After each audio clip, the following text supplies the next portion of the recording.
Bueno, acá estoy con mi libro, con mi mate, para que me acompañe en esta lectura.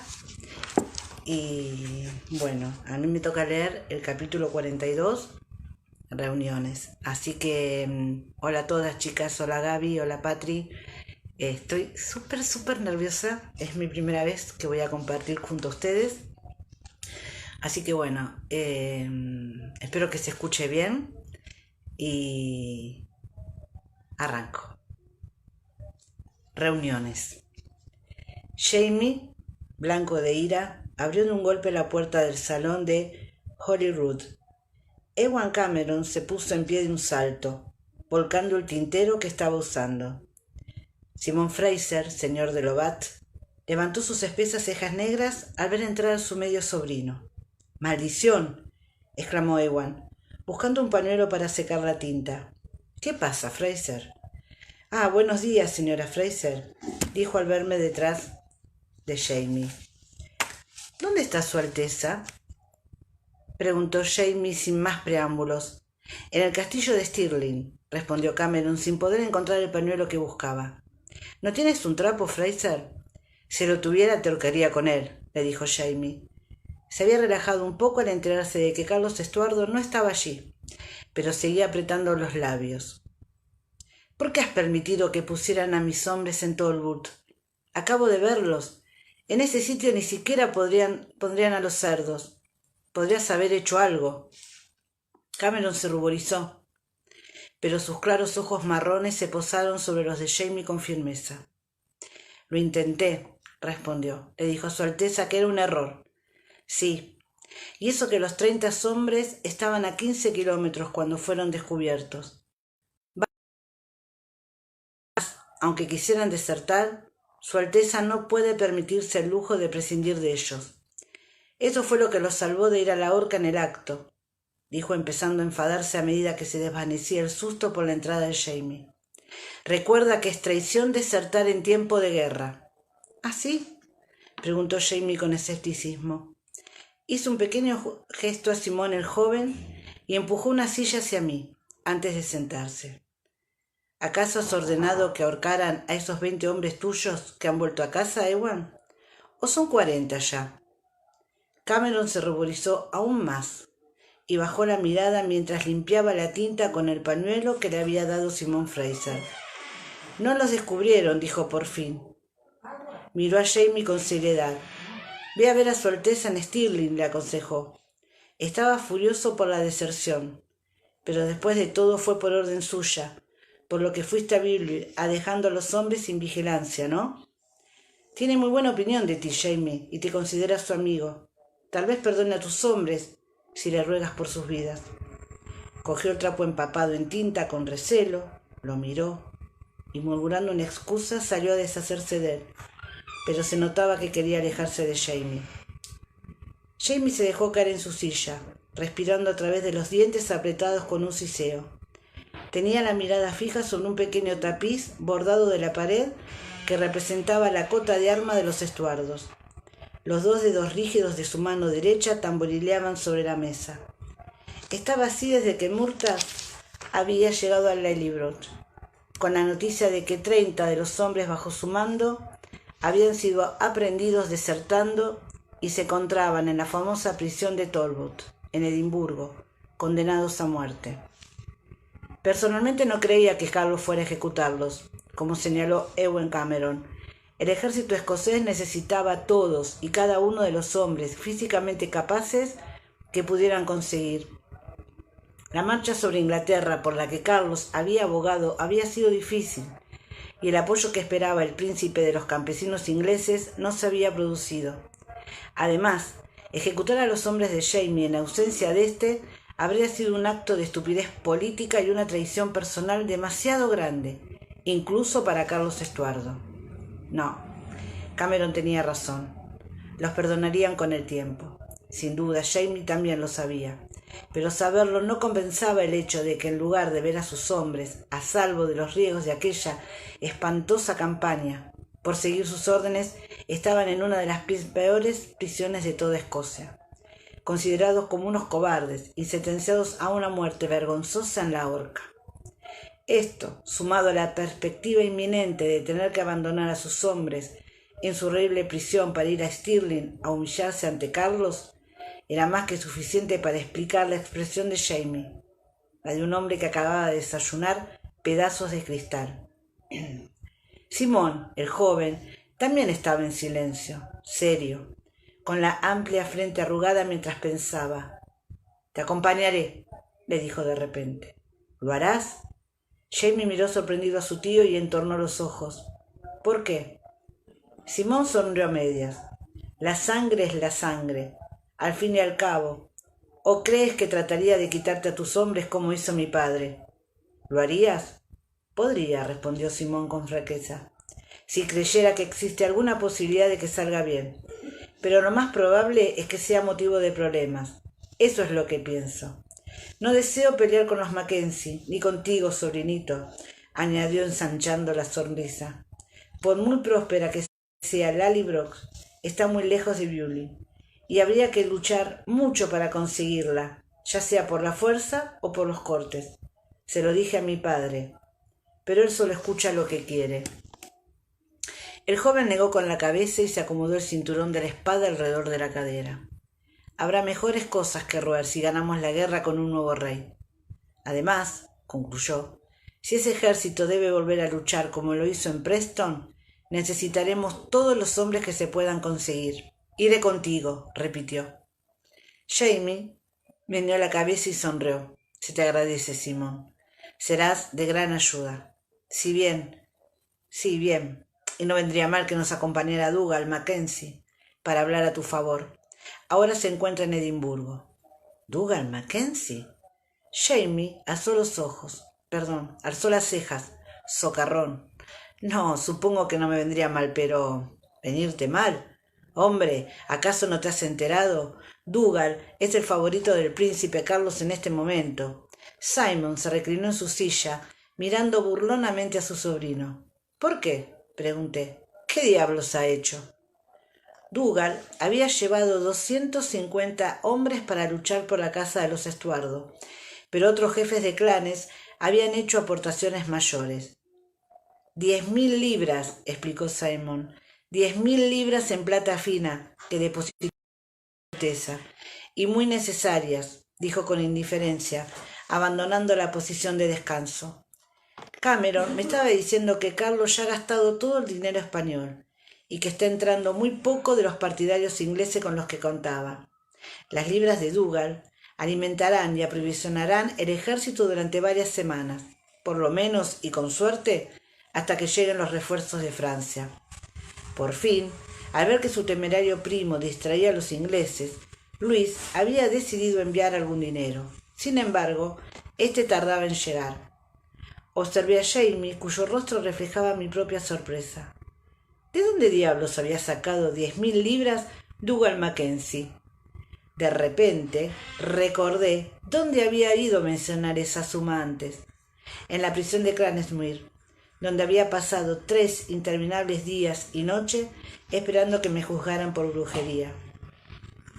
«Gaylis Duncan», exclamé. Sentí un escalofrío al recordar nuestra conversación, en la penumbra absoluta de una fosa llena de lodo, con su voz como única compañera en la oscuridad. Aunque en la sala la temperatura era agradable, me envolví en mi capa. «Conseguí casi 10.000 libras», me había contado Gaylis, jactándose de los robos perpetrados por medio de hábiles falsificaciones llevadas a cabo en nombre de su difunto marido, Arthur Duncan, a quien ella había envenenado. Era procurador fiscal del distrito. 10.000 libras para la causa jacobita. Cuando llegue el momento del alzamiento, sabré que fui de ayuda. «Ella lo robó», dije sintiendo que un escalofrío me recorría los brazos al pensar en Gaylis Duncan, condenada a la hoguera por brujería bajo las ramas de un cerval. Gaylis Duncan, que había escapado a la muerte, solo el tiempo suficiente para dar a luz al fruto de sus amores con su amante Dougal Mackenzie. Lo robó y se lo dio a Dougal, o él se lo quitó. Ahora eso no importa. Agitada me levanté y caminé de un lado a otro delante del fuego. «Ese bastardo», exclamé. «Eso es lo que ha estado haciendo en París hace 2 años». «¿Qué?», preguntó Jamie. Simon me miraba boquiabierto. fue a visitar a Carlos Estuardo para averiguar si era cierto que planeaba una rebelión. Quizá fue entonces cuando le prometió el dinero. Tal vez eso fue lo que alentó a Carlos a arriesgarse a venir a Escocia, la promesa del dinero de Gaylis Duncan. Pero Dougal no podía darle dinero mientras Colum viviera, pues éste habría hecho preguntas. Era un hombre demasiado honrado para utilizar dinero robado, sin importar quién lo hubiera robado en primer lugar. Claro, dijo Jamie, con los ojos entornados pensativo. Pero ahora Colum está muerto. Y Dougal Mackenzie es el favorito del príncipe, dijo en voz baja. Lo cual te beneficia, como te estaba diciendo, dijo Simon, impacientándose al oír nuestra conversación sobre personas que no conocía y asuntos que sólo comprendía a medias. Ve a buscarlo. Es posible que esté en la taberna de siempre, a esta hora del día. ¿Crees que hablará en tu favor ante el príncipe? Pregunté a Jamie preocupada. Dougal había sido el tutor de Jamie durante un tiempo, pero la relación había sufrido sus altibajos, sin duda alguna. Quizás Dougal no quería arriesgar su amistad privilegiada con el príncipe hablando a favor de un grupo de cobardes y desertores. El joven zorro podía no tener la experiencia de su padre, pero sí su perspicacia. Arqueó las espesas cejas negras y dijo: «¿Mackenzie todavía quiere Lallybrook?» «¿No? Y si él cree que mi padre y yo queremos reclamar tu tierra, estará deseando ayudarte a recuperar tus hombres. Le costaría mucho más pelear con nosotros por ella que hacer tratos contigo, una vez terminada la guerra». Movió la cabeza, mordiéndose el labio superior, mientras consideraba las implicaciones de la situación. «Iré a restregarle por la nariz una copia de la lista de mi padre antes de que hables con él. Entonces tú entras y le dices que antes que permitirme reclamar a tus hombres, te vas al infierno. Y después vamos todos juntos a Stirling». Miró a Jamie con sonrisa de complicidad. «Siempre he sabido que escocés es sinónimo de intriga», observé. «¿Qué?» Los dos hombres me miraron sorprendidos. «No importa», dije moviendo la cabeza. «La sangre dirá». Permanecí en Edimburgo, mientras Jamie y sus tíos rivales iban a Stirling a hablar con el príncipe. Dada mi situación, no podía quedarme en Holyrood, así que busqué alojamiento en uno de los callejones de Canongate. Era una habitación pequeña, fría y estrecha, pero no pasaba mucho tiempo en ella. Los prisioneros de Talbot no podían salir, pero no había nada que impidiera visitarlos. Fergus y yo íbamos a diario a la cárcel, y pequeños sobornos nos permitían llevarles comida y medicamento a los hombres de Lallybrook. En teoría no estaba permitido hablar a solas con los prisioneros, pero una vez más el sistema permitía ciertas excepciones, con un buen soborno de por medio. Así, en 2 o 3 oportunidades logré hablar a solas con Ross, el herrero. «Fue culpa mía, milady», me dijo la primera vez que le vi. «Tendría que haber tenido más sensatez, hacerlo sin en grupo de 3 o 4, y no a los 30 juntos como hicimos. Pero tenía miedo de que se perdieran, ninguno se había alejado antes de Lallybrook». «No te culpes por eso», le aseguré. «Por lo que he oído, ha sido mala suerte que os atraparan. No te preocupes.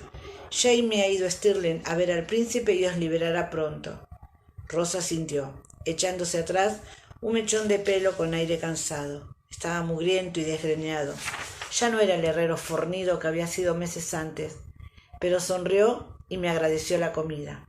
«No nos vendrá mal», dijo con franqueza. «Lo único que nos dan es agua sucia. Cree que...» vaciló. «¿Cree que podría conseguirnos unas mantas, milady? Yo no se lo pediría por mí, pero 4 hombres tienen fiebre y lo intentaré», prometí. Salí de la prisión preguntándome dónde conseguiría el dinero para comprar mantas. Aunque el ejército había marchado hacia el sur para invadir Inglaterra, Edimburgo seguía siendo una ciudad ocupada, con soldados, lores y curiosos yendo de un lado al otro. Cualquier mercancía costaba una fortuna y todo escaseaba. Había mantas y ropa de abrigo, pero eran muy caras, y yo solo tenía 10 chelines en mi monedero. Había un banquero en Edimburgo, un tal señor Waterford, que en el pasado había manejado algunos de los negocios e inversiones de Lallybrook. Pero Jamie había retirado todos los fondos del banco hace meses, temiendo que los depósitos bancarios cayeran en manos de la corona. Con el dinero había comprado oro, envió una parte a Jared en Francia para que lo guardara en una caja fuerte, y el resto lo ocultó en la granja. De un modo u otro me resultaba inaccesible en aquel momento. Me detuve en la calle para pensar. Los transeúntes me empujaban al pasar. No tenía dinero, pero todavía contaba con algunos objetos de valor. El cristal que me había dado el maestro Raymond en París, aunque no valía mucho en sí, estaba montado en oro, y la cadena también era de oro. Mis alianzas. No quería separarme de ellas, ni siquiera por un tiempo. Pero las perlas. Me palpé el bolsillo para asegurarme de que el collar de perlas que Jamie me había regalado continuaba cosido al dobladillo de la falda. Sí, allí estaba. Las perlas regulares de agua dulce eran duras y suaves bajo mis dedos. No eran tan valiosas como las perlas orientales, pero formaban un collar fino, con cuentas de oro entre perla y perla. Había pertenecido a la madre de Jamie, Ellen. Pensé que a ella le habría gustado que las utilizara para ayudar a sus hombres. 5 libras, dije con absoluta firmeza. Vale 10 y podría venderlo, fácilmente por 6, si me molestara en ir hasta la otra tienda. No sabía si esto era cierto o no, pero hice un ademán como para recoger el collar del mostrador, fingiendo que estaba a punto de abandonar el establecimiento. El prestamista, un tal señor Samuels, apoyó rápidamente la mano sobre el collar. A juzgar por su rapidez me di cuenta de que podría haber empezado pidiéndole 6 libras. 3 libras y 10 chelines, entonces dijo. Estoy condenando a mi familia a morir de hambre, pero por una dama fina como usted. La campanilla sonó al abrirse la puerta y oímos unos pasos vacilantes. Discúlpeme, dijo una voz femenina. Me di la vuelta olvidando el collar de perlas y vi la sombra del prestamista sobre el rostro de Mary Hawkins. Había engordado algo y crecido. Había cierta dignidad en su porte. Aunque era muy joven, parpadeó y corrió hacia mí con una exclamación de alegría. Me abrazó con fuerza y su cuello de piel me hizo cosquillas en la nariz. ¿Qué estás haciendo aquí?, le pregunté, librándome por fin de su abrazo. La hermana de mi padre que vive aquí, respondió. Estoy con ella ¿Preguntas por qué estoy aquí? Señaló los lóbregos confines de la tienda donde nos encontrábamos. Bueno, eso también, pero puede esperar. Me volví hacia el señor Samuels. 4 libras con 6 chelines o me voy a otra tienda, le dije. Decídase, que tengo prisa. Refunfuñando, el prestamista buscó la caja debajo del mostrador mientras yo me volví hacia Mary. Tengo que comprar unas mantas, Mary. ¿Puedes acompañarme? Miró hacia afuera donde le esperaba un hombrecito con uniforme de lacayo junto a la puerta. Sí, luego vienes conmigo. Ay, Claire, estoy tan contenta de verte. Me envió un mensaje. Me contó luego, mientras íbamos calle abajo, Alex, un amigo, me trajo la carta. Su rostro se encendió al pronunciar su nombre, pero también vi una pequeña arruga entre sus cejas. Cuando me enteré de que estaba en Edimburgo, hice que mi padre me enviara a visitar a la tía Mildred. A él no le importó, añadió con amargura. Le ponía enfermo verme después de lo sucedido en Francia, así que se alegró de que me fuera. ¿Cómo has hecho para ver a Alex?, le pregunté. No sabía cómo estaba el joven clérigo desde la última vez que le había visto. Me pregunté también de dónde habría sacado valor para escribir a Mary. Él no me pidió que viniera, añadió. Lo decidí sola. Alzó la barbilla en un gesto desafiante, pero le tembló la voz al decir: No me habría escrito, pero pensó que se estaba muriendo y quería saber. Le rodeé los hombros y giré rápidamente por uno de los callejones para alejarla del intenso tráfico callejero. Está bien, le dije abrazándola, sabiendo que nada de lo que dijera solucionaría nada. Viniste y lo has visto, y eso es lo importante. Ella sintió sin decir palabras y se sonó la nariz. Sí, dijo por fin.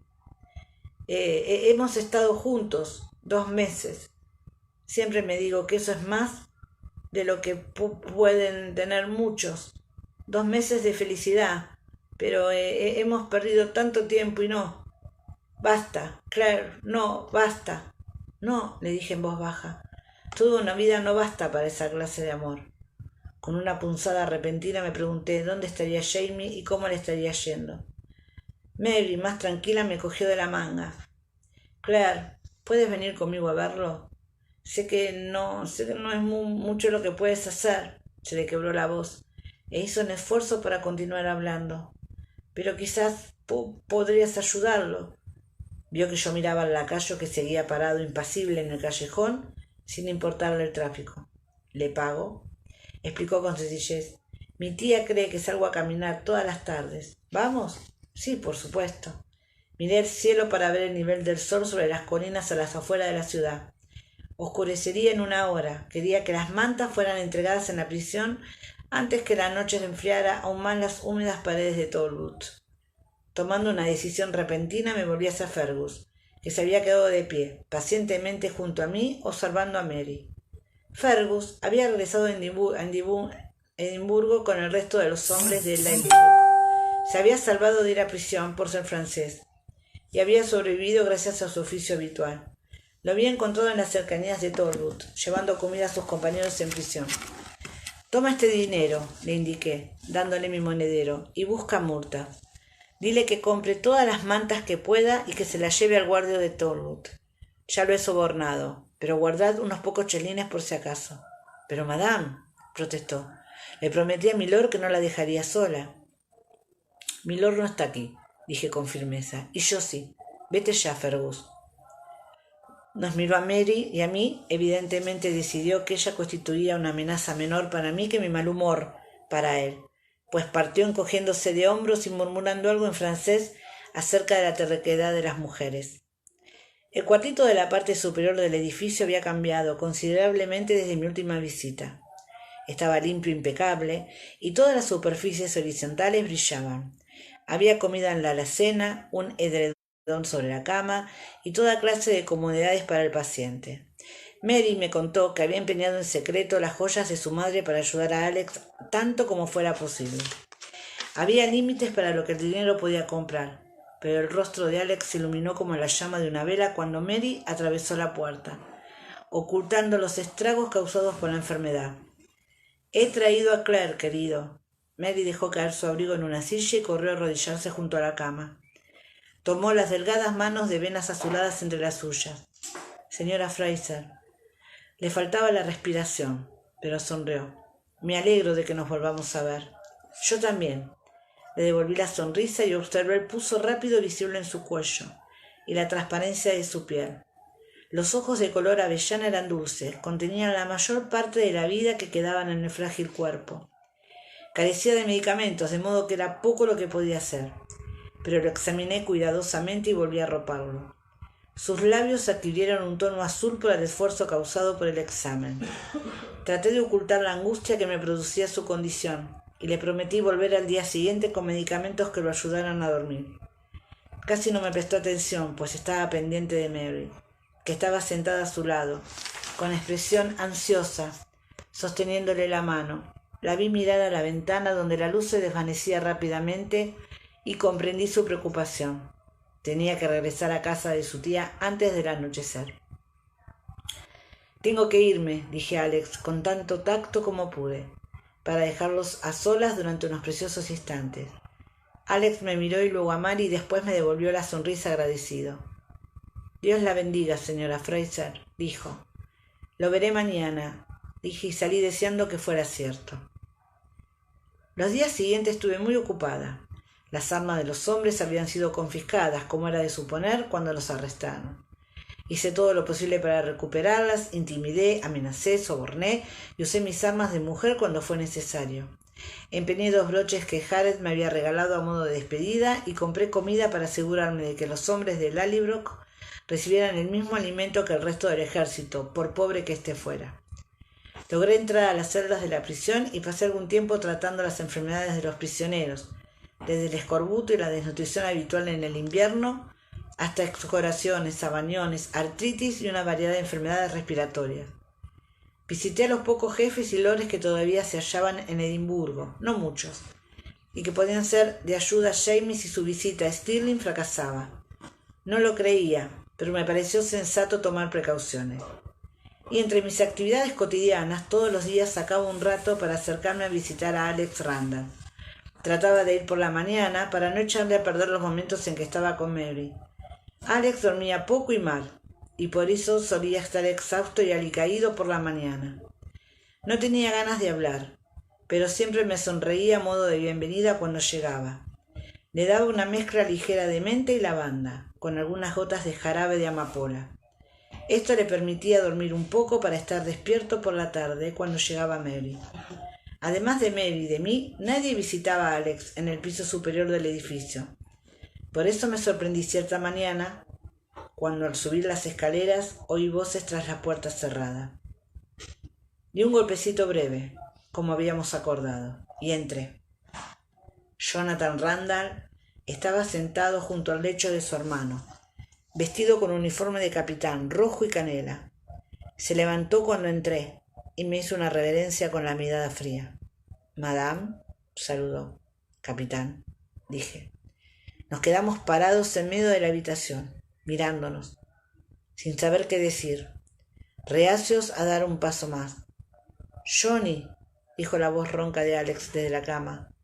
Había una nota persuasiva en su voz y también de autoridad. Su hermano se encogió de hombros irritado al oírlo.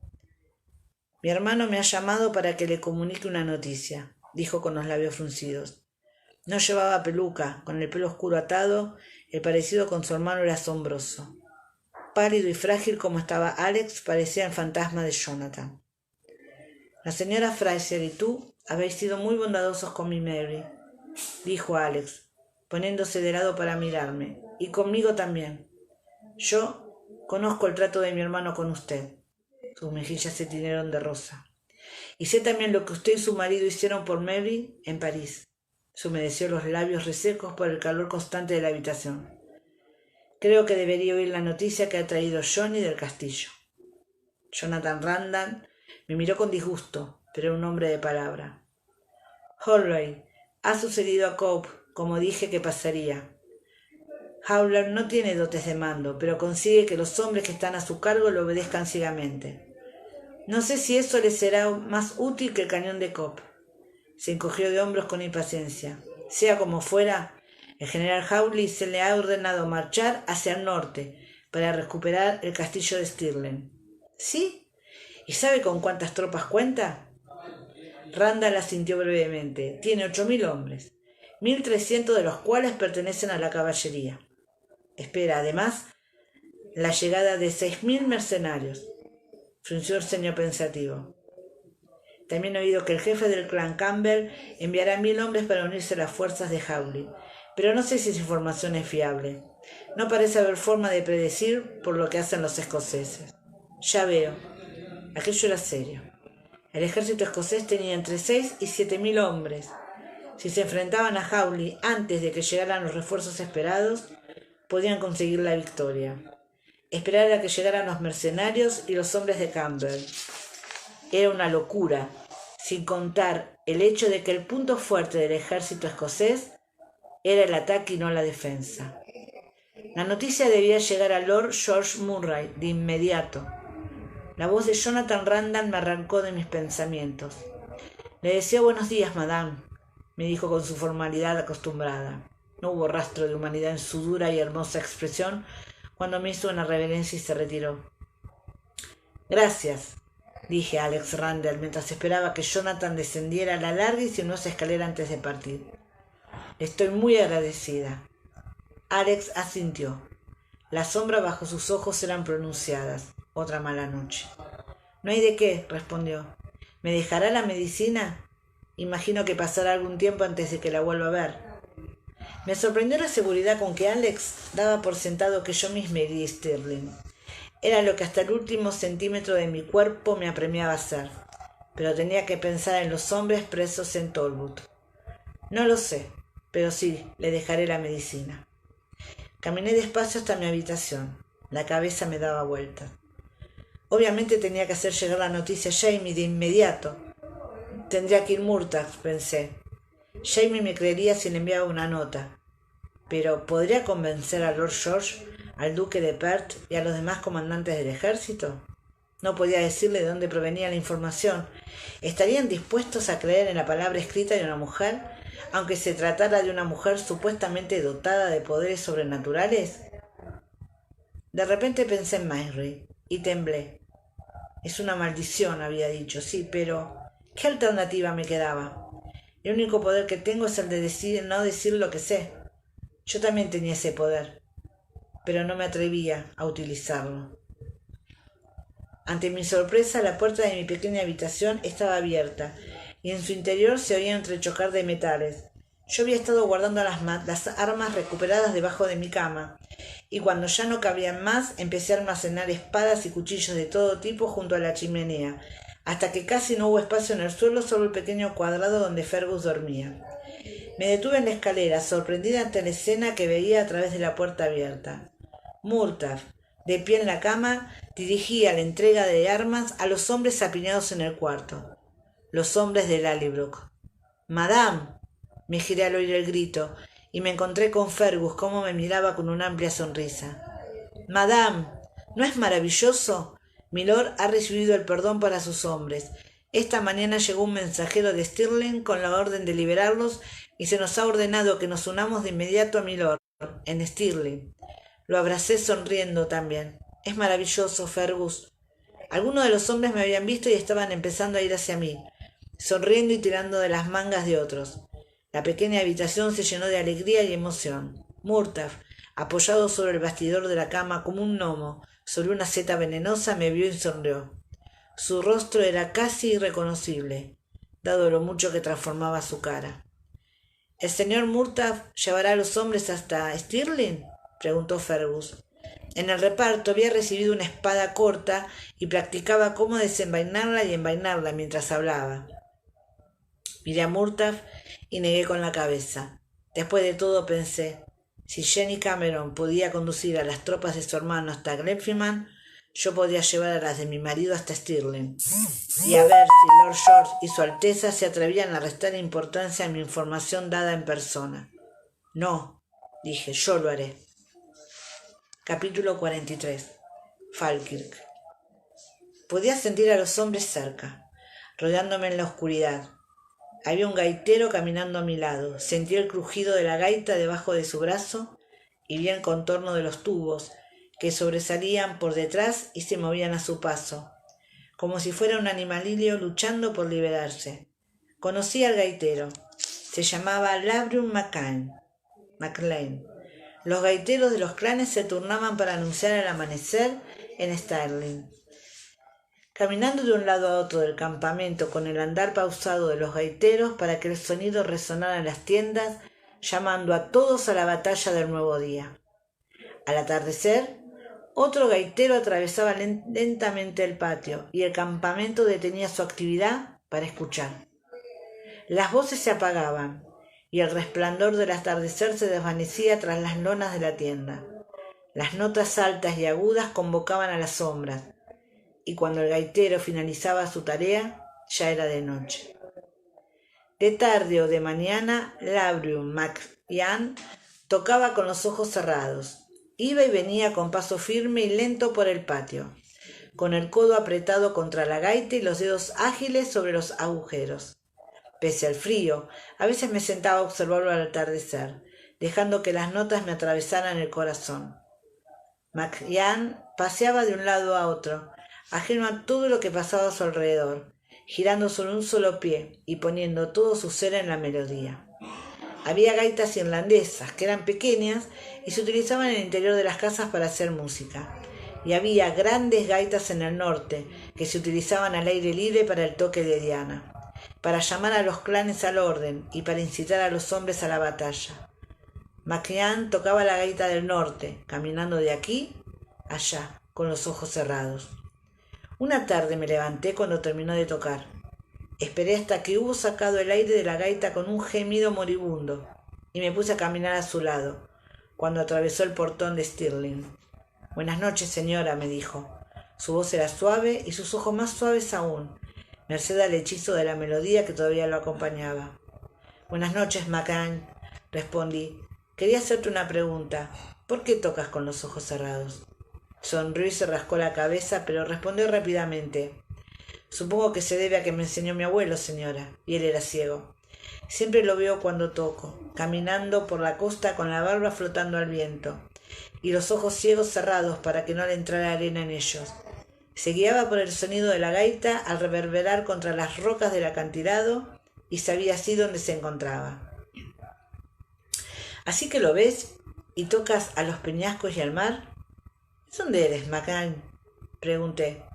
Su voz era aún más baja y sibilante que la de la mayoría de los escoceses de las Highlands. De las Shetland, señora, explicó pronunciando esta última palabra casi como si fuera Shetland. Muy lejos de aquí. Volvió a sonreír e hizo una reverencia cuando llegamos al sector de los invitados donde yo debía quedarme. Pero creo que usted aún viene de más lejos, señora. Es cierto, respondí. Buenas noches, Margaret. Más tarde, aquella misma semana, me pregunté si su habilidad para tocar, sin ver, sería de ayuda allí en la oscuridad. Un grupo de hombres en marcha hacen mucho ruido, por más silenciosos que anden. Sin embargo, pensé que cualquier eco que crearan sería ahogado por el rumor del viento. No había luna, pero el cielo estaba claro por las nubes y caía una llovizna helada que me quemaba las mejillas. Los hombres del ejército escocés cubrían el terreno en grupos pequeños de 10 o 20. Se movían como bultos desiguales, como si de la tierra surgieran pequeños montes o como si los bosquecillos de alerce y alisos caminaran en la oscuridad. Mi información se había visto respaldada por los espías de Ewan McCameron. También habían avisado acerca de los desplazamientos de Hawley, y el ejército escocés avanzaba a su encuentro en algún punto al sur del castillo de Stirling. Jamie se había dado por vencido. Ya no insistía en que regresara. Le prometí mantenerme al margen, pero si se libraba una batalla yo debía estar junto a los otros médicos para ayudar. Cuando se giró me di cuenta de que estaba concentrado en sus hombres y en lo que les aguardaba. Se guió sobre Donas, lo suficiente como para ser visible, como una sombra, incluso en la oscuridad, y alzó un brazo. Dos sombras más pequeñas se apartaron de la masa en movimiento y se acercaron a sus estribos. Conversaron entre murmullos. Después se enderezó en sus monturas y se volvió hacia mí. Dicen que nos han visto. Los guardias ingleses han ido volando a Calendar House a alertar al general Hawley. No esperaré más. Haré que mis tropas marchen en círculo delante de las de Dougal, en el extremo de la colina de Falkirk. Iremos por atrás mientras los Mackenzie avanzaban desde el oeste. Hay una iglesia en la colina, a la izquierda. Ese es tu lugar, Sassenach. Ve allí y quédate. Buscó mi brazo en la oscuridad, lo encontró y le dio un apretón. Iré a buscarte en cuanto pueda, o enviaré a Murtagh si no puedo ir yo. Si las cosas salen mal, entra en la iglesia y pide refugio. Es lo único que se me ocurre. No te preocupes por mí, le dije. Tenía los labios fríos y esperaba que mi voz no temblara tanto como creía. Me mordí la lengua para no decir ten cuidado, y me contenté con tocarlo rápidamente. La superficie fría de su mejilla era tan dura como el metal bajo mi mano, y la caricia de un mechón de pelo me pareció fría y suave como la piel de un ciervo. Dirigí el caballo hacia la izquierda y me moví despacio, mientras los hombres pasaban a mi alrededor. Mi caballo se excitó con el tumulto, sacudió la cabeza resoplando y se movió, inquieto. Tiré con fuerza de las riendas, como me había enseñado Jamie, y las mantuve firmes mientras el terreno descendía súbitamente bajo los cascos del caballo. Luego miré hacia atrás, pero Jamie había desaparecido en la noche. Necesité toda mi atención para encontrar la iglesia en la oscuridad. Era un edificio de piedra con techo de paja, construido en una pequeña depresión de la colina. Parecía un animal agazapado. Sentí una intensa afinidad con él. Desde allí se veían las fogatas de los ingleses y se oían gritos lejanos de ingleses o escoceses. Era imposible saberlo. Luego empezaron a sonar las gaitas, en medio de la tormenta. Oí chillidos discordantes que se elevaban desde diferentes sitios de la colina, habiéndolos vistos de cerca antes. Podía imaginarme a los gaiteros soplando sus instrumentos, hinchando sus pechos con jadeos rápidos, los labios azules apretados sobre las boquillas y los dedos rígidos por el frío moviéndose para conseguir la coherencia del soplido. Casi podía sentir la terca resistencia de la bolsa de piel, cálida y flexible bajo la capa, pero reacia a llenarse del todo, y a continuación saltar a la vida como una prolongación del cuerpo del gaitero, como un tercer pulmón, respirando para él cuando el viento le robaba el aliento, como si lo llenaran los gritos de los hombres de los clanes que se encontraban junto a él. Los gritos aumentaban y me llegaban a rachas cuando cambiaba el viento, transportando torbellinos de aguanieve. No había una galería bajo la cual refugiarse, ni árboles sobre la colina que detuvieran el viento. Mi caballo se volvió, bajó la cabeza y sacudió la crin en mi cara, áspera por el hielo. La iglesia ofreció un refugio contra los elementos y contra los ingleses. Empujé la puerta y tirando de la brida, guié el caballo detrás de mí. El interior estaba oscuro. La única ventana no era más que una mancha difusa en la negrura sobre el altar. El sitio parecía cálido en comparación con el exterior, pero el olor a sudor lo hacía sofocante. No había asientos con los que el caballo pudiera tropezarse, solo un pequeño santuario sobre una pared y el altar propiamente dicho.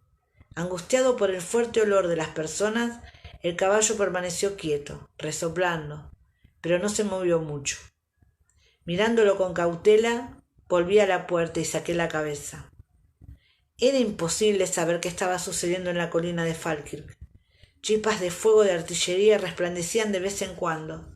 De forma débil e intermitente me llegaba el sonido del metal y el ruido sordo de alguna que otra explosión. Y también el alarido de un herido. Parecía el chillido de una gaita, distinto a los gritos de los guerreros. Y luego cambiaba la dirección del viento y ya no oía nada. O me imaginaba que oía voces, pero no había nada más que el viento. La batalla de Preston Pans, acostumbrada a los desplazamientos de ejércitos gigantescos y al fuego de tanques y morteros, no me daba cuenta de lo rápido que podían ocurrir las cosas en una batalla pequeña de lucha cuerpo a cuerpo y con armas pequeñas y ligeras. La primera advertencia fue un grito cercano. «Tulak Ard». Ensordecida por el viento, no los oí subir la colina. «Tulak Ard». Era el grito de batalla del clan Mackenzie. Algunas de las tropas de Dougal habían sido obligadas a retroceder en dirección a la iglesia. Volví a entrar, pero mantuve la puerta entreabierta para poder espiar. Un pequeño grupo de hombres subía por las colinas, escoceses, por el ruido y el aspecto, con faldas y barbas y melenas ondeando al viento. Parecían nubes negras corriendo colina arriba.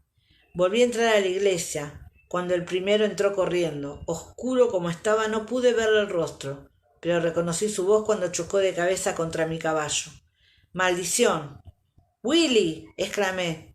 «¡Willy Coulter! ¡Cristo santo! ¿Quién es?». No tuve tiempo de responder. La puerta volvió a estrellarse contra la pared y entraron otras dos siluetas negras. Excitado por la ruidosa aparición, mi caballo retrocedió y relinchó, escarbando al aire. Esto provocó gritos de alarma por parte de los intrusos que creían que el sitio estaba vacío. La entrada de varios hombres más aumentó la confusión. Renuncié a calmar al caballo. Obligada a retirarme a la parte posterior de la iglesia, me escondí entre el altar y la pared y esperé a que las cosas se solucionaran solas. Empezaban a dar señales de hacerlo cuando una de las voces se alzó por encima de las demás. «¡Silencio!», gritó en un tono que no admitía réplica. Todo el mundo obedeció, menos el caballo. Y cuando el bullicio cesó, hasta el caballo se tranquilizó y se retiró a un rincón, dando algunos resoplidos mezclados con reliquios quejumbrosos de disgusto. «Soy Mackenzie de Leoch», dijo la arrogante voz. «¿Quién vive?» «Soy Jordi Dougal, y mi hermano está conmigo», dijo una voz cercana con profundo alivio. «Hemos traído a Rupert. Está herido». «Por Dios, creí que era el mismísimo diablo el que estaba aquí». «Gordon MacLeod de Ardenmuir», dijo otra voz que no reconocí. «Y Ewan Cameron de Kinnock», dijo otro. «¿De quién es el caballo?» «Mío», respondí saliendo cautelosamente de detrás del altar. El sonido de mi voz produjo otro alboroto, al que Dougal puso fin una vez más levantando la voz por encima del bullicio. «¡Silencio, maldita sea! ¿Eres tú, Clive Fraser?» «Bueno, ¿quién iba a ser si no?», dije malhumorada. «Willy Coulter también está aquí, o lo estaba hace un minuto. ¿Alguien tiene un pedernal?» «Nada de luz», exclamó Dougal. «No es probable que los ingleses vean este lugar si nos están siguiendo, pero no tiene sentido atraer su atención». «De acuerdo», dije mordiéndome el labio. «Rupert, ¿puedes hablar? Di algo para saber dónde estás». No sabía qué podía hacer por él en la oscuridad. Dado la situación, ni siquiera podía alcanzar mi botiquín, pero tampoco podía permitir que se desangrara en el suelo. Se oyó una fiatosa al otro extremo de la iglesia y una voz ronca dijo: «Aquí, muchacha», y tosió otra vez. Anduve a tientas, maldiciendo en voz baja. Por el sonido burbujeante de la tos sabía que era mala. La clase de tos que no puede aliviar con mi botiquín. Me agaché y anduve con cuclillas los últimos metros, sacudiendo los brazos para tocar cualquier obstáculo que se interpusiera en mi camino. Mi mano chocó contra un cuerpo cálido y una mano me cogió. Tenía que ser Rupert, podía oírlo jadear. Era un sonido estertorio, con un ligero gorjeo por detrás. «Aquí estoy», dije dándole una palmadita a ciegas en lo que esperaba que fuera un lugar tranquilizador. Supuse que así era, pues él emitió una especie de jadeo. Arqueó las caderas y apretó mi mano con fuerza contra la suya. «Haced eso otra vez, señora, y olvidaré la bala del mosquete», aseguró. Recuperé mi mano. «Quizá un poco más tarde», dije con aspereza. Subí mi mano por el cuerpo en busca de su cabeza. La espesa barba me anunció que había llegado a mi meta y palpé con cuidado su cuello, buscando el pulso.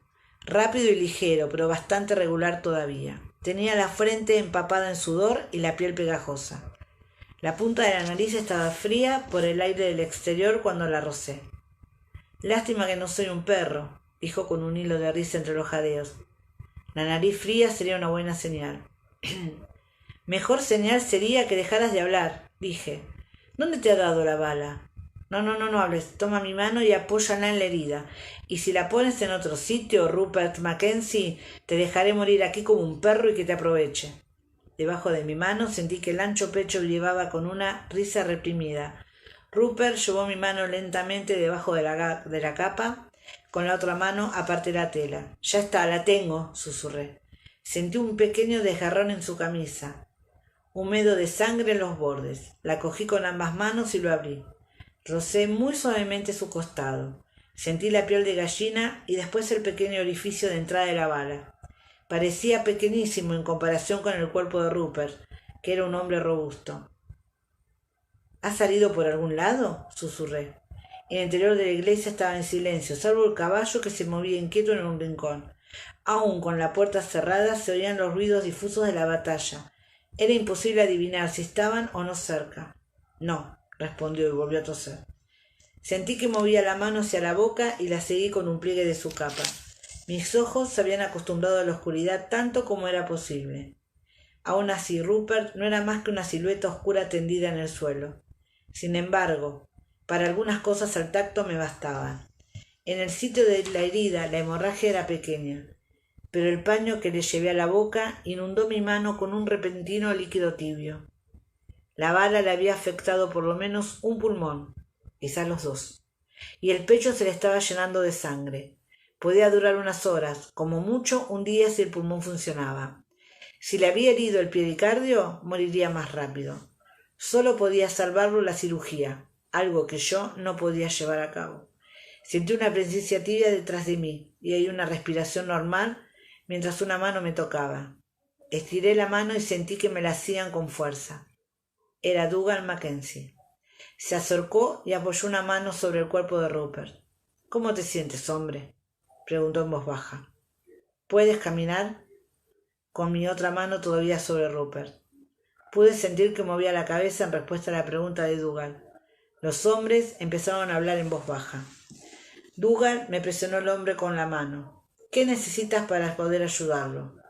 «¿Tu cajita? ¿Está en el caballo?». Se levantó antes de que pudiera decirle que nada que hubiera en el maletín podía ser de ayuda. Un ruido repentino proveniente del altar interrumpió los susurros y los hombres buscaron sus armas en el suelo. Otro crujido, y por la piel rasgada que cubría la ventana entró una ráfaga de aire frío y algunos copos de nieve. «Sassenach, ¿estás ahí?». La voz me hizo ponerme en pie y olvidarme un instante de Rupert. «Jamie». A mi alrededor se produjo una exhalación colectiva y se oyó el ruido de las espadas y los escudos al caer. La cabeza y los hombros de Jamie taparon por un momento la tenue luz del exterior. Bajó del altar y preguntó, con el contorno perfilado contra la ventana abierta. «¿Quién está ahí?», dijo en voz baja mirando a su alrededor. «Dougal, ¿eres tú?». «Sí, soy yo, muchacho». Están tu esposa y unos cuantos más. ¿Viste a estos bastardos sacenaques ahí fuera? Jamie soltó una risita. ¿Por qué crees que entré por la ventana? Hay unos 20 al pie de la colina. Dougal emitió un ruido de disgusto desde el fondo de la garganta. Los desgraciados nos han separado del grueso de las tropas, dijo Dougal. Así es. Oh, Macreed, llamar a Tatú. Al reconocer una voz familiar en medio de la locura, mi caballo levantó el hocico con un relincho de alegría. Cállate, cállate, pequeño estúpido, le dijo Dougal con violencia. ¿Quieres que nos oigan los ingleses? No creo que los ingleses vayan a ahorcarlo a él, observó Jamie con suavidad. Y para saber que estamos aquí, no van a necesitar oídos si tienen ojos en la cara. La colina está embarrada y llena de vuestras pisadas. Dougal miró hacia la ventana, pero Jamie ya estaba negando con la cabeza. Es inútil, Dougal. El cuerpo principal ha marchado hacia el sur y Lord George Murray ha ido a su encuentro. Pero la partida de ingleses que encontramos vinieron para este lado. Un grupo me persiguió colina arriba. Los esquivé y subí arrastrándome hasta la iglesia por la hierba. Todavía deben de estar buscándome. Extendió una mano hacia mí y la cogí. Estaba fría y húmeda por haber gateado en la hierba, pero me alegré de tocarlo, de tenerlo cerca. Has venido gateando, ¿eh? ¿Y cómo planeas volver a salir? Preguntó Dougal. Adiviné que Jamie se encogía de hombros, inclinó la cabeza en dirección al caballo. Pensaba que podría salir al galope, no saben nada del caballo. Con eso haríamos bastante alboroto para que Claire quede libre. Dougal resopló. Reventarán al caballo como una manzana madura, dijo Dougal. Poco importa, dijo Jamie con aspereza. No veo cómo podré salir todo sin que nadie lo note, por mucho alboroto que yo haya armado. Como confirmando lo dicho, Rupert lanzó un fuerte quejido junto a la pared. Dougal y yo nos arrodillamos junto a él de inmediato, seguidos más lentamente por Jamie. No estaba muerto, pero tampoco estaba bien. Tenía las manos heladas y respiraba con un silbido. Dougal, susurró. Aquí estoy, Rupert. Quédate quieto, hombre, pronto estarás bien. El jefe de los Mackenzie se quitó la capa de tartán, la plegó y la puso bajo la cabeza y los hombros de Rupert.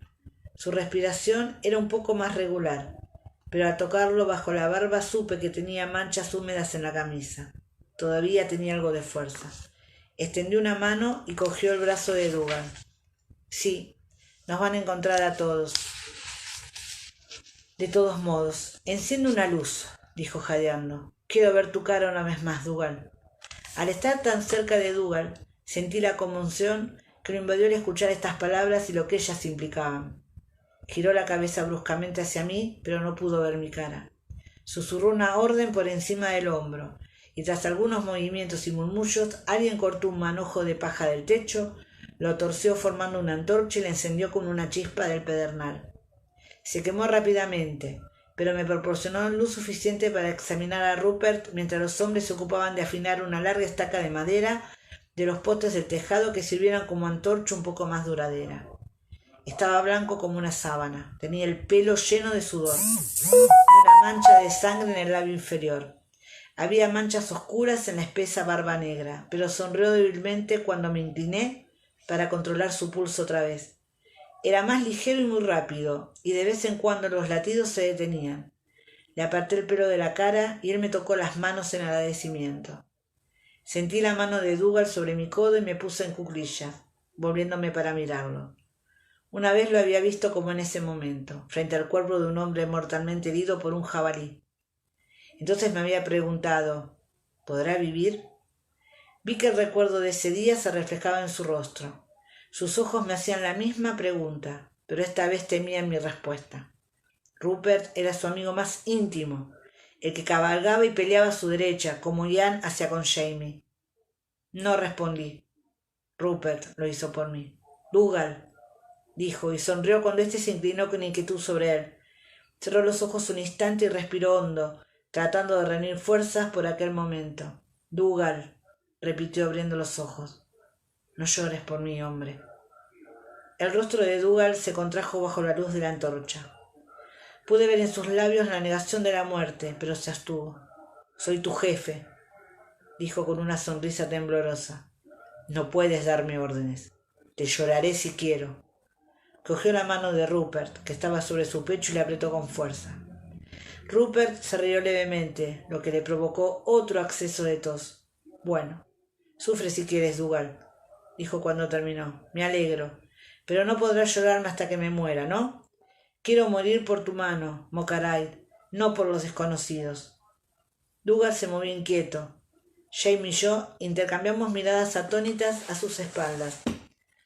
«Rupert», empezó a decir Dougal, impotente, pero Rupert lo interrumpió cogiéndole la mano y sacudiéndole suavemente. «Eres mi jefe, hombre, y es tu deber», susurró. «Vamos, hazlo ahora. Morir me duele, Dougal, y quiero que termine». Me buscó inquieto con la mirada. «¿Quieres sostener mi mano mientras me voy, muchacha?», me preguntó. Me gustaría que así fuera. No había más nada que hacer. Moviéndome despacio, sintiendo que estaba en medio de un sueño, cogí su mano, ancha y velluda entre las mías, apretándola como si pudiera darle calor. Con un gruñido, Rupert giró lentamente a un lado y miró a Jamie, que estaba sentado junto a su cabeza. «Ella debió haberse casado conmigo, muchacho, cuando tuvo la oportunidad», susurró. «Eres un pobre diablo, pero haces lo que puedes». Un ojo se cerró con fuerza. «Dale un buen hogar por mí, muchacho». Los ojos negros se dirigieron hacia mí y una sonrisa final se extendió por su rostro. «Adiós, hermosa muchacha», dijo con voz suave. El puñal de Dougal lo alcanzó, debajo del esternón, duro y recto. El voluminoso cuerpo se convulsionó hacia un lado con una explosión de tos, aire y sangre, pero el breve grito de agonía fue de Dougal. El jefe Mackenzie permaneció rígido un momento, con los ojos cerrados y las manos apretando el mango del puñal. Jamie se levantó, lo cogió por los hombros y lo alejó, murmurando algo en gaélico. Jamie me miró y yo asentí, y extendí los brazos. Suavemente giró a Dougal hacia mí, y lo apreté contra mi pecho mientras ambos nos arrodillábamos sobre el suelo, sosteniéndolo mientras lloraba.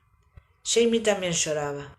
Oía los breves suspiros y sollozos de los demás hombres. Supuse que era mejor que lloraran por Rupert y no por sí mismos. Si caíamos en manos de los ingleses, nos ahorcarían por traición.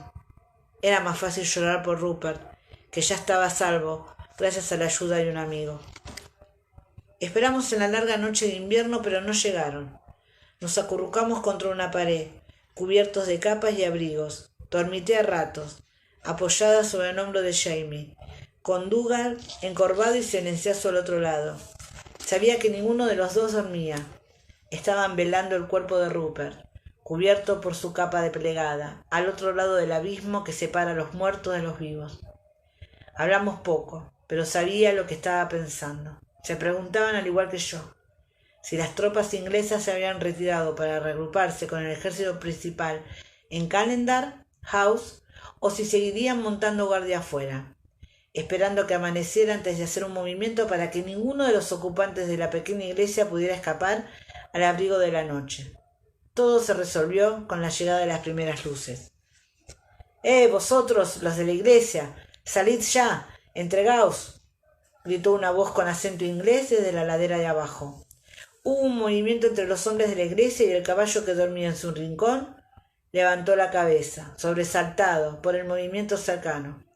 Jamie y Dougal intercambiaron una mirada y después, como si ya lo hubieran planeado, se levantaron y permanecieron en pie, hombro con hombro, ante la puerta cerrada.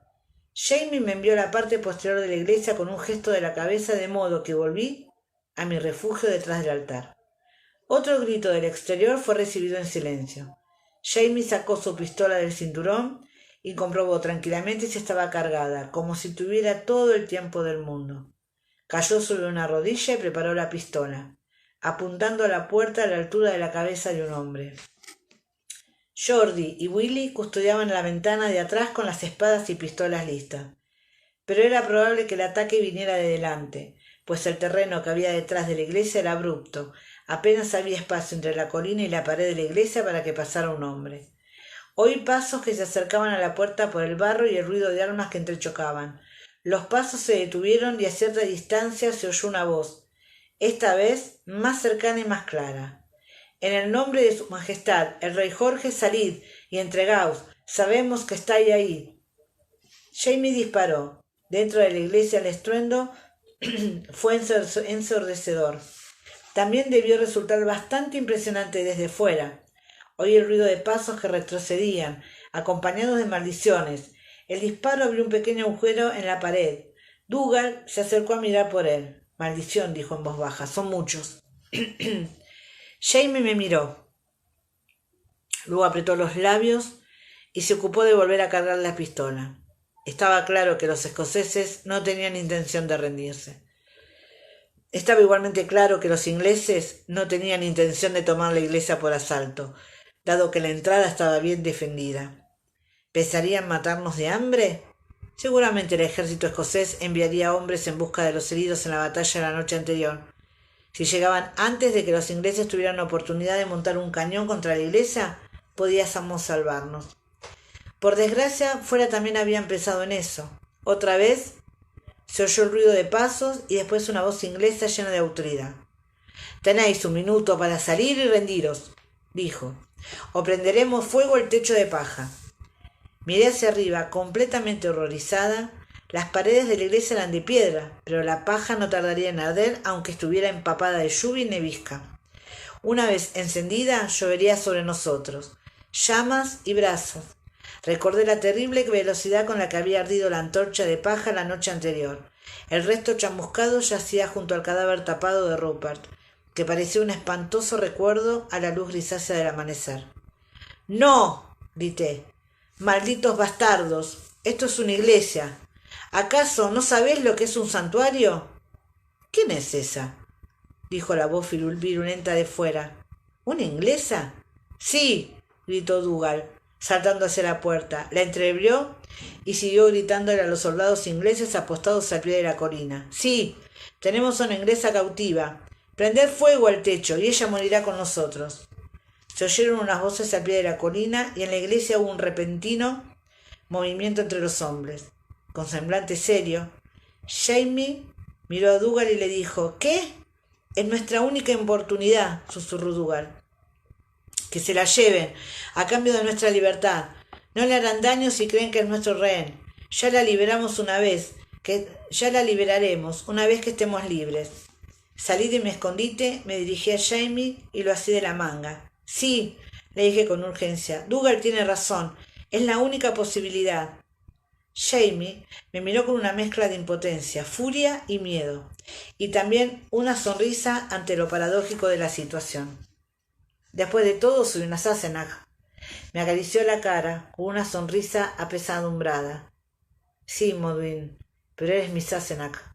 Se volvió hacia Dougal, irguiendo los hombros, inspiró hondo y asintió. «Está bien.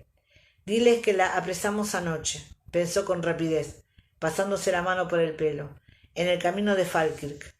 Dougal asintió y sin esperar más salió de la iglesia agitando un pañuelo blanco en señal de tregua. Jamie se volvió a mí, serio, observando la puerta de la iglesia. Se oían voces inglesas, aunque no se distinguía lo que decían. «No sé qué vas a decirles, Claire. Quizás será mejor que finjas estar tan turbada que no puedas hablar. Quizás es mejor que inventar una historia, pues si descubren quién eres...». Se detuvo de repente y se frotó la cara. «Si descubrían quién era, me llevarían a Londres, a la torre, y muy posiblemente sería ejecutada.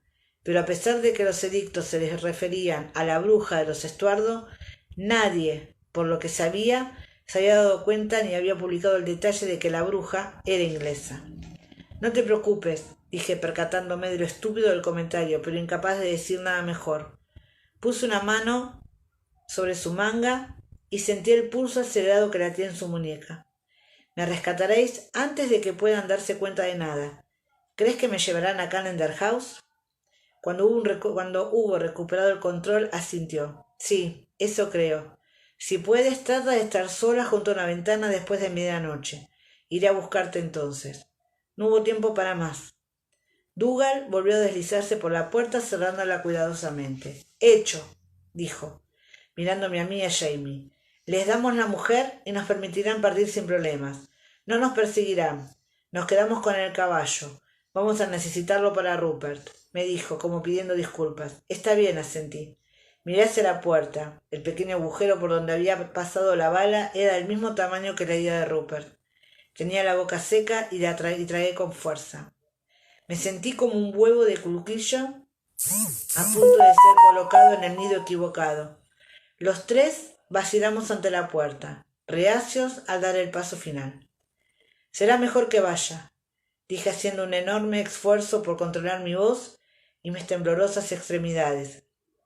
Se estarán preguntando qué nos detiene. Jamie cerró los ojos por un momento, asintió y después se acercó a mí. Creo que es mejor que te desmayes, Sassenach. Tal vez así sea más fácil. Se inclinó, me tomó en sus brazos y atravesó la puerta que Dougal sostenía abierta. Su corazón latía con fuerza junto a mi oído. Sentía que los brazos le temblaban. Después del encierro en la iglesia, con los olores a sudor, sangre, pólvora y estiércol del caballo, el aire fresco y frío de la mañana me quitó el aliento y me apreté contra él temblando. Sus manos me apretaron más debajo de las rodillas y los hombros a modo de promesa. Nunca me dejaría. Dios, dijo en voz baja, habíamos llegado. Oí que le hacían preguntas y que él respondía en un murmullo. Jamie me depositó con desgana en el suelo. Después oí el ruido de sus pies corriendo por la hierba húmeda. Estaba sola, en manos de extraños. Bueno, espero que haya salido lindo. Perdón por las por equivocaciones o la mala pronunciación. Así que bueno, un beso grande para todas, para todos. En algún momento nos volveremos a encontrar. Muy buen fin de semana y las dejo. Gracias, me sentí muy cómoda.